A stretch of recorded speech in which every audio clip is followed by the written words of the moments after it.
अस्सलाम वालेकुम। SM news के साथ मैं हूं सैयद मुकद्दर रज़ा। एसएम न्यूज़ स्टूडियो में खुशामदीद। खबरों के सिलसिले को मज़ीद आगे बढ़ाते हुए खबर शामिल करते हैं गुजरांवाला से।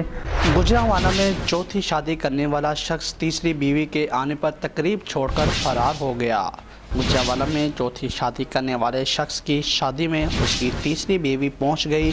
बीवी के पहुंचने पर शौहर तकरीब छोड़कर फरार हो गया।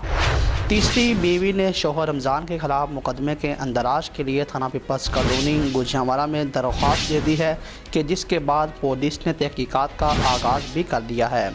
इस हवाले से पुलिस ने बताया कि चौथी शादी करने वाले रमज़ान की पहली बीवी फौत हो चुकी है और दूसरी बीवी को उसने तलाक दे दी थी। पुलिस का कहना है कि रमज़ान ने तीसरी शादी की थी और उसके 4 बच्चे हैं। अब वो चौथी शादी करने जा रहा था कि बीवी के पहुंचने पर अपनी शादी की तकरीब छोड़कर फरार हो गया।